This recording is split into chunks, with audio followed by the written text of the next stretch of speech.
मैं सब लोगों को, दुनिया के सब लोगों को नए साल की मुबारक देता हूँ।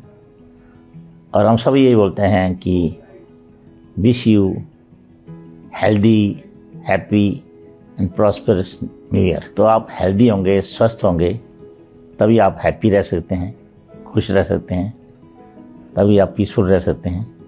और यदि आप पीसफुल हैं, हेल्दी हैं और खुश हैं तो फिर आप प्रॉस्पेरिटी भी आ जाएगी। प्रॉस्पेरिटी की डेफिनेशन बड़ी अलग अलग होती है, फिर प्रॉस्पेरस जो भी होता है आदमी संतुष्ट रहता है। फिर हेल्दी कैसे रहे?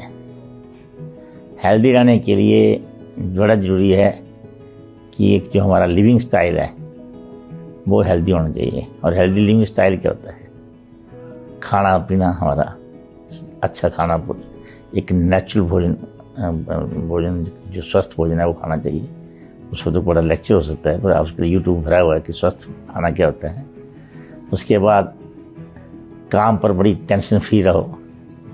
जब काम करना है तो कोई ऑनेस्टी से काम करो, इंटेग्रिटी से काम करो। काम करने के बाद अच्छी नींद में सो, अच्छी नींद लो, वो भी बड़ी ज़रूरी है। और जब ये चीज़ें करेंगे तो फिर अपने आप ही स्वस्थ भी रहेंगे।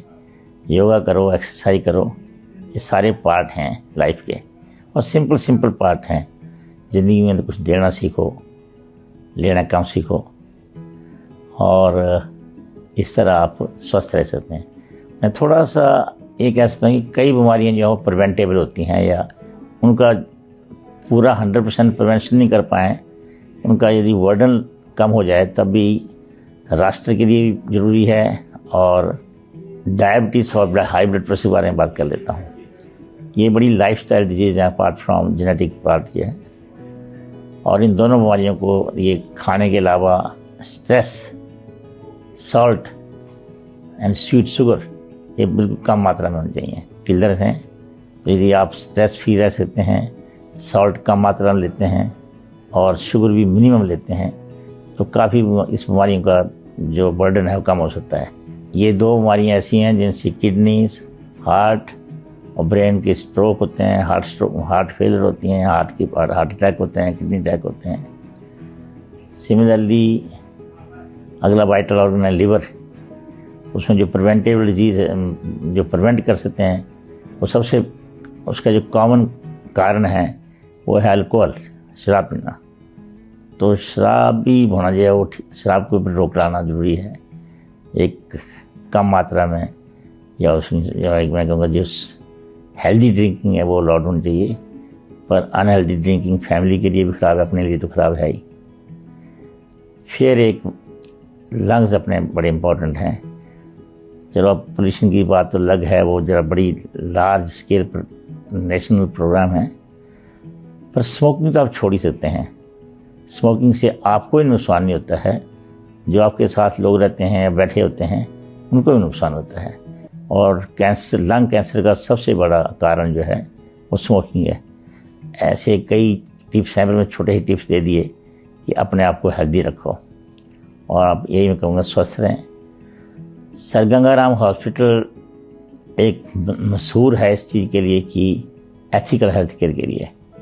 मैं अपने कर्मचारियों से, अपने डॉक्टरों से यही प्रार्थना करूँगा कि वो अपने उस ट्रेडिशन को मेंटेन करें।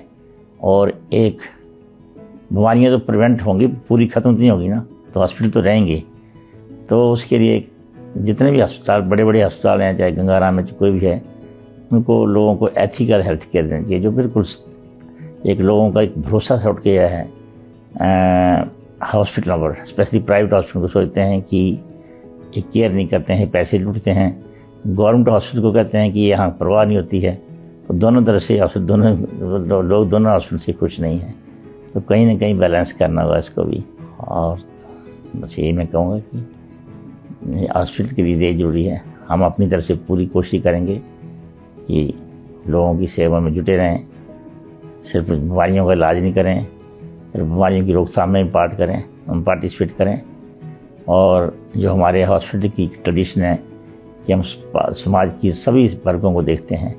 सारी दुनिया को तो नहीं हम देख सकते हैं, पर हम गरीब से गरीब को भी देखते हैं और अमीर से अमीर को देखते हैं।